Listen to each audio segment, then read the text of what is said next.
627 부동산 대책에 대한 분석 쉽고 빠르게 정리해 보도록 하겠습니다. 일단은 가장 큰 제목으로 달아놓은 거 주담대 6억 이상 못 받는다인데요. 일단 이게 가장 큰 이야기고, 자, 요즘 집값이 정말 활활 타오르고 있죠. 드디어 이재명 정부에서 첫 부동산 대책이 나왔습니다. 이제 627 대책인데 핵심은 이렇게 두 줄로 요약을 할 수 있을 것 같습니다. 실수요자 이외의 대출은 원천 금지하겠다. 그리고 실수요자 대출도 조금은 억제할 필요가 있겠다입니다. 자, 여러분, 이재명 정부 첫 번째 대책 뭐가 나올까 많은 분들이 관심을 가졌었는데 예측이 나왔던 게 결국에는 금융규제 먼저 시작을 하지 않을까, 대출부터 조이지 않을까 이렇게 예측을 많이 했었는데 실제로 첫 번째 대책도 대출을 확 조이는 걸로 나왔습니다.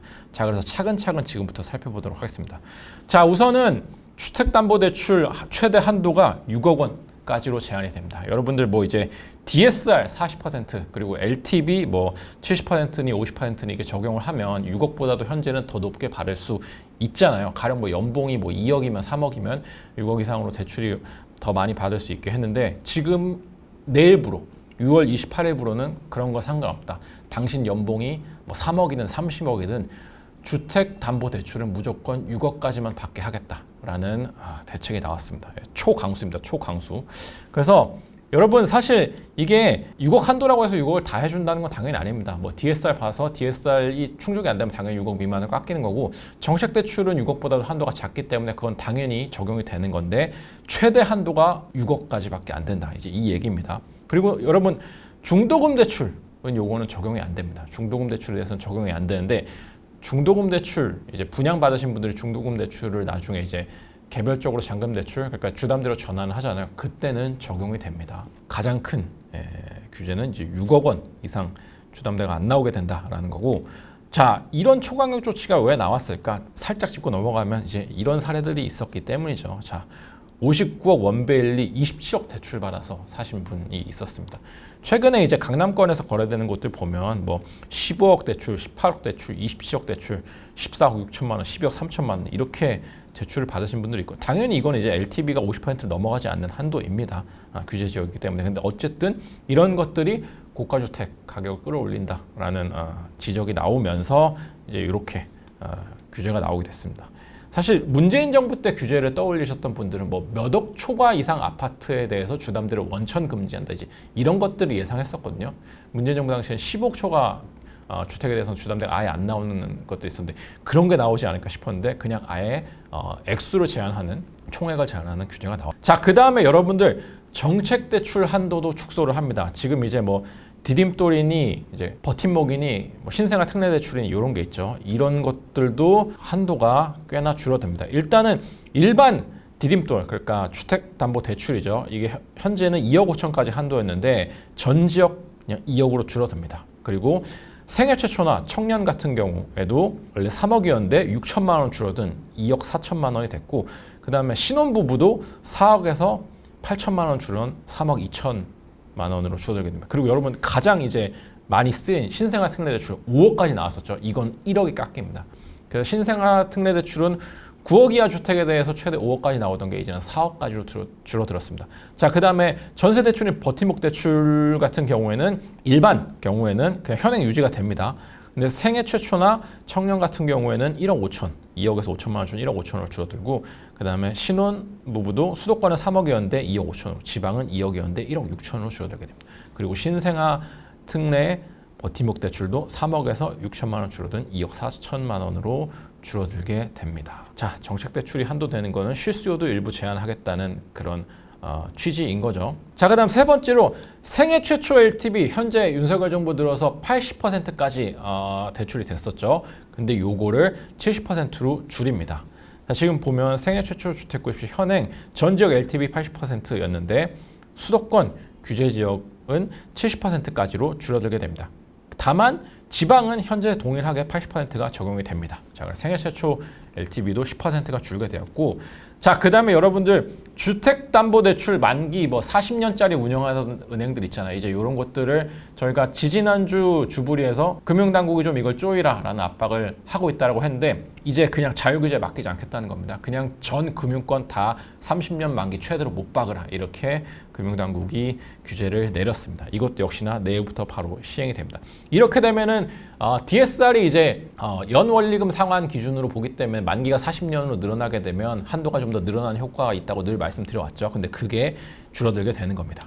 자, 지금까지 말씀드렸던 이 대출 규제 증액이나 대환할 때도 적용이 됩니다. 자, 그냥 증액 없이 기한 연장하는 경우에는 그냥 종전 규정이 그대로 적용이 되는데 증액하거나 혹은 타행 대환하는 경우 있잖아요. 이제 뭐 금리나 한도 차라서 이렇게 갈아타신 분들인데 그때 이거 다 적용됩니다. 그러니까 지금 뭐 10억 받으셨던 분들 다른 타행으로 대환을 할 경우에는 6억으로 줄어들게 된다는 겁니다. 그러니까 이런 것들은 주의하셔서 좀 앞으로 이제 신경을 쓰셔야 될 부분입니다. 다만 그냥 현재 은행에서 재약정 하는 경우에는 역시 10억 그대로 받을 수 있다. 자, 그 다음에 이것도 새롭습니다. 수도권이나 규제지역의 주택담보대출을 받으면 무조건 여러분들이 6개월 이내 들어가서 사셔야 됩니다. 이거는 뭘 노린 거냐면 후순위 주택담보대출을 금지하겠다는 걸로 저는 분석을 하고 있습니다. 자, 여러분 뭐냐면 전세 낀 후순위 주담대라는 게 있습니다. 이게 뭐냐면 자, 집값이 20억짜리인 집이 있다고 칩시다. 그러면 현재 많은 분들이 어떻게 했냐면 일단은 뭐 전세가율 한 50% 정도 친다. 그럼 전세보증금 10억을 받아요.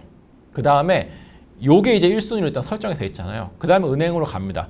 자, 전세보증금 10억 껴있는데 저 주택담보대출 추가로 받고 싶어요. 그래서 가령 이제 연봉이 1억 정도가 되면 6억 정도까지가 이제 DSR 40% 적용하면 나오거든요. 그래서 이제 주담대 6억을 받고 그럼 나머지 4억이 비잖아요. 이제 내 돈 4억을 넣는 겁니다. 그래서 내 돈 4억이 있으면 집값 20억짜리 집을 살 수 있었습니다. 전세보증금과 주담대를 통해서. 근데 여러분 이거는 내가 들어가서 사는 게 아니잖아요. 이미 전세 세입자가 있기 때문에. 근데 이걸 원천적으로 금지하게 되는 겁니다.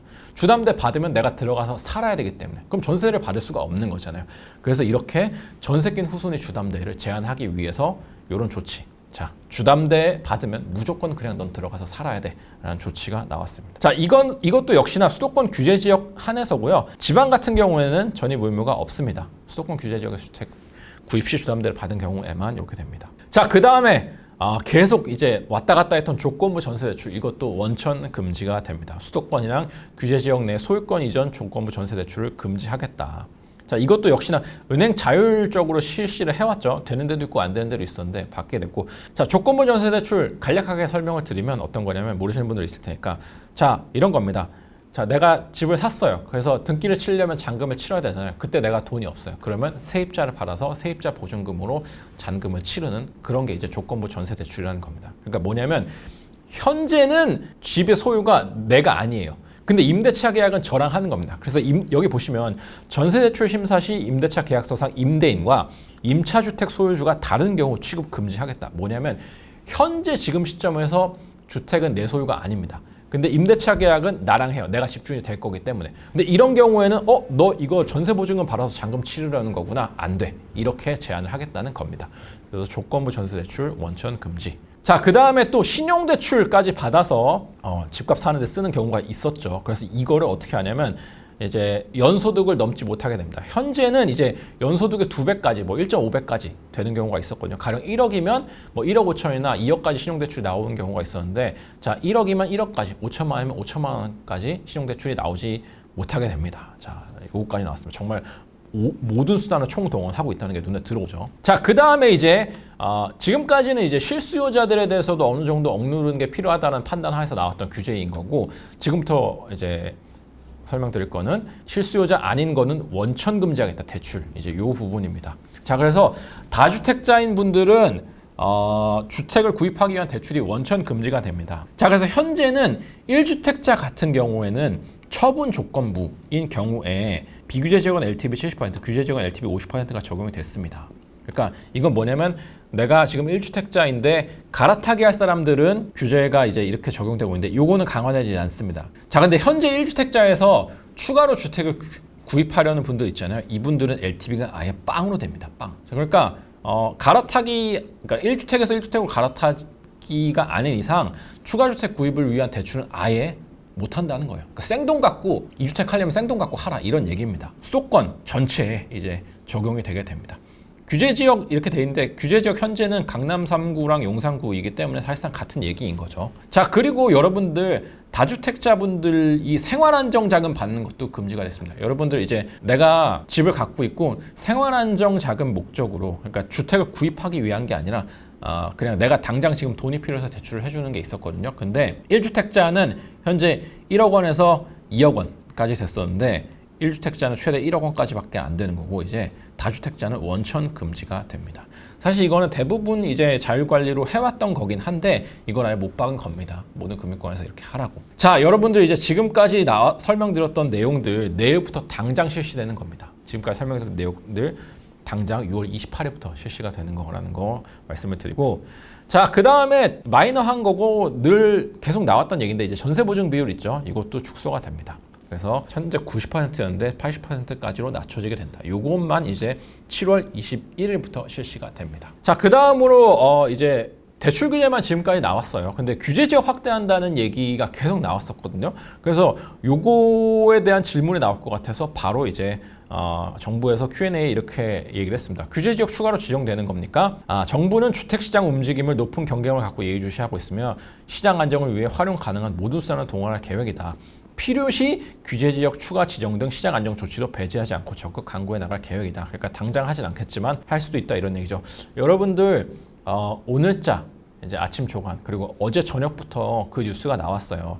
다음 달 초에 주정심 열어서 규제지역 지정할 예정이다. 그리고 그게 한강벨트는 거의 확실시되고 있고 필요하다면 수도권 서울 전체 그리고 과천 이렇게 갈 수도 있다라고 거의 단정적으로 보도가 나왔는데 여러분들 저희가 지금까지 파악한 바로는 아직 확정이 아닙니다. 그리고 지금 보도 내용들을 보면 뭐 연합을 포함해서 거의 뭐 8, 90%할 것처럼 나오고 있는데 저희가 어제까지 파악한 바로는 그렇게 가능성이 높은 것처럼 얘기하진 않았으니까 여러분들 그 뉴스는 조금 걸러서 들으실 필요가 있다 이렇게 말씀을 드리도록 하겠습니다. 자, 이렇게 해서 627 부동산 대책 정리를 해봤습니다. 일단은 핵심적인 내용들이 여기까지고, 자, 제가 이걸 보면서 느꼈던 의문들을 조금 정리를 하면서 마무리를 좀 해보도록 하겠습니다.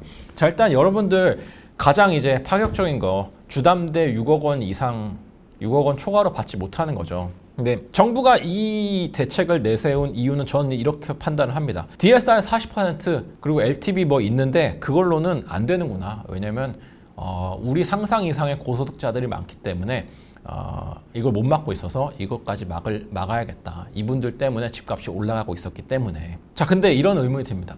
자, 오케이. 자, 6억 이상 대출이 안 되면 고소득자 DSR 막히는 거 인정을 합니다. 그리고 효과가 분명 있을 거예요. 근데 드는 의문은 현금 부자들은요? 라는 의문이 저는 들었어요. 가령 이런 겁니다. 이제 여러분들 진짜 증여 받으시는 분들도 있어요. 금수저인 분들. 그리고 뭐 코인이나 주식으로 대박친 분들이 있거든요. 이분들의 수요는 여전히 막지를 못해요. 그래서 제가 왜 이런 의문을 제기하냐면 여러분 집값이라는 게 그리고 주택 시장이라는 게 상당히 비탄력적이거든요. 원베일이 70억 찍었어요. 그러면 다른 분들도 다 본인 주택을 70억 호가로 올려요. 뭐 그건 한강변이라서 뭐 70억이라 치면 60억까지 올릴 거거든요. 들고 계신 분들은 내가 대출이 감당만 되면 안 팝니다. 왜냐면 계속 오를 것 같기 때문에. 근데 이런 거예요. 가령 이제 주택의 매매가 활발하고 거기에 돈이 계속해서 들어갈 수 있으면 이렇게 고소득자분들의 DSR을 막는 거가 효과가 있을 거라고 저는 생각을 하는데 여전히 현금 부자분들은 그 가격에 계속 실거래가를 찍어줄 거란 말이에요. 그러면 가격은 안 내려간단 말이에요. 잘. 그러면 고소득자 입장에서는 이렇게 억울함이 들 수도 있어요. 나는 나의 이 소득은 내가 뭐 부모님한테 증여를 받았건 코인 대박 같은 불로소득으로 얻은 게 아니라 내가 노력해서 얻은 직업을 통해서 이제 여력을 만들어낸 건데 나는 끊고 저렇게 현금 부자들은 여전히 살 수 있는 환경을 만들어주면 이건 불공정한 거 아니야? 라는 의문이 좀 들 수도 있을 것 같습니다. 근데 정부의 판단은 이런 걸 거예요. 아무리 주택시장이 비탄력적이고 나오는 매물들의 실거래가가 그렇게 찍힐 수 있다선 치더라도 현금 부자들도 이제는 더 이상 여력이 없다라는 판단을 했기 때문에 저는 이 정책이 나올 수 있지 않았을까 생각을 합니다. 그게 논리적으로 전 타당하다고 봐요. 가령 이제 원베일리 60억인 매물들이 더 이상 소화될 수 없는 지경에 이르렀다라는 판단을 했다면 이 대출 규제가 나올 수 있었다라고 봅니다. 근데 여전히 그런 의문은 들긴 합니다. 어쨌든 고소득 실수요자가 있긴 있는데 그런 분들한테까지 대출 6억 이상 못 받게 하는 거는 일종의 걷어차기 아니냐 사다리 걷어차기 아니냐라는 얘기가 나올 수 있을 것 같긴 합니다. 저도 그래서 이렇게 시장 상황이 이렇게 빕니다. 더 이상 여력이 없을 거다. 현금 부자들과 코인 부자, 주식 부자들도 여력이 없을 거다. 그 60억 호가를 받아줄 사람이 없을 거다라는 예측이 들어맞기를 바라긴 합니다. 자, 그 다음에 두 번째로 드는 의문, 정책대출 한도를 축소를 했어요. 이것도 이유는 있을 겁니다. 왜냐하면 9억 이하의 주택, 뭐 신생아 특례대출 이런 거 우리가 저출생 대책을 위해서 열어주긴 했는데 이게 막 유동성이 풀리면서 9억 이하 팔고 10억, 12억으로 가시는 분들이 있단 말이죠. 그러면 그건 어쨌든 갈아타기 수요를 자극하기 때문에 이 윗지역으로도 이제 유동성이 좀 이제 확대가 되는 그런 효과가 있거든요. 그래서 그거를 이제 막기 위해서 정책대출 한도도 축소한 걸로 보입니다. 근데 이거야말로 저는 정말 실수 아닌가라는 생각이 들긴 해요. 그리고 이제 와서 제안한다면 이걸 준비하고 있었던 분들, 그러니까 매수를 준비하고 있었던 분들 입장에서는 조금 억울함이 들 수도 있지 않을까라는 생각이 듭니다. 역시나 이제 위에 얘기했던 거랑 같은 맥락인데 이건 특히나 저가이기 때문에 조금 더 신중하면 어땠을까라는 생각이 들긴 합니다. 근데 여러분들 어디까지나 이제 규제라는 건 사실 그렇습니다. 칼을 빼들어야 될 때는 칼을 빼들어야 되는 거고 그 시점이 언제인지는 그냥 더 늦추면 늦출수록 실기다라는 비판도 나올 수 있기 때문에 시점은 알아서 정하는 거다. 그리고 그거에 대한 책임은 결국에는 정부가 결과로 줄 수밖에 없는 거 아닌가라는 생각이 듭니다. 정책대출 한도까지 축소해서 집값이 안정이 되면 성공한 거죠, 정책은. 자, 그 다음에 마지막으로 드는 의문, 이건 좀 마이너한 거긴 한데, 자, 여러분 6억 제한이 중도금 대출엔 적용이 안 된다고 말씀을 드렸잖아요. 근데 이제 지금 일단 분양받으신 분들이 있죠. 이미 지금 현재 이제 중도금 대출인 상태에서 근데 가령 뭐 당장 6월 28일, 29일에 입주하는 단지가 있을 수도 있고 뭐 내년 입주하는 단지들도 있을 거잖아요. 나는 이거 생초라 가지고 그리고 나는 소득이 충분해가지고 DSR 생각해서 6억 이상 충분히 나올 수 있을 것 같은데 라고 생각해서 그러니까 분양을 받았어요. 근데 갑자기 이제 6억밖에 잔금도 안 나오게 된다라면 이분들의 혼란은 어떨까라는 의문이 좀 듭니다. 그래서 이게 그 적용을 어느 시점부터 한다라는 게 지금 명확히는 안 나와 있거든요. 제가 볼 때 혼란이 없으려면 이전에 모집 공고 나왔던 곳들에 대해서는 적용을 안 하는 게 맞을 것 같은데 요거는 좀 교통 정리가 필요해 보입니다. 그래서 요거는 정리가 되면 저희가 빠르게 또 알림을 드리도록 하겠습니다. 627 부동산 대책 여기까지 정리를 해봤고요. 주불이니까 빠르게 주간 시세 보고 마무리하도록 하겠습니다. 자, 주간 시세 서울 지난주에 이어서 또 올랐습니다. 자, 상황이 이러니까 대출 규제가 나온 거겠죠. 그래서 강남 활활 타오르고 있습니다. 역시나 강남 4구 모두 다 전주 대비 상승폭이 늘어났고 그 다음 눈여겨보실 거예요. 여러분 성동구 0.99%, 마포구 0.98%입니다. 풍선 효과라는 말이 이제야 진짜 누구도 반박할 수 없게 나오는 것 같아요. 강남 4구보다도 상승폭이 지금 높습니다. 그리고 나머지 지역들도 보시면 뭐 용산 장난 아니죠. 광진구 장난 아닙니다. 그리고 뭐 양천구, 동작구, 영등포구도 장난 아닙니다. 이렇게 서울 전역에 활활 타오르고 있고 자, 그 다음에 경기도 제가 살짝 주춤하는 지역들이 있다고 말씀드렸는데 그게 이제 하남이랑 수지였죠. 근데 주춤은 무슨 다 상승폭이 다시 확대가 됐습니다. 과천 빼고요. 근데 과천은 뭐 0.01% 줄은 수준이라 줄었다고 말하기도 민망한 수준입니다. 자, 그리고 지난주에 안 보이던 안양, 동안, 그러니까 평촌이죠. 평촌도 지금 이제 상당히 많이 상승폭이 올라가고 있습니다. 다음 주 청약 일정 요런데요. 서울에서 특별히 볼만한 단지 없고 수도권에서도 특별히 막 이제 여러분들이 관심 가질 만한 단지는 없어 보입니다. 자, 이렇게 해서 6월 넷째 주 주간 부동산 리뷰 이렇게 마무리하도록 하겠습니다. 사실 어제까지 준비한 꼭지들이 있었는데 그거 다 그냥 넘기고 627 대책을 분석한 거라서 다음 주에 이번 주에 하려고 했던 내용들도 찾아뵙도록 하겠습니다. 도움되셨다면 구독, 좋아요 부탁드리고 저는 이만 인사드리겠습니다. 감사합니다.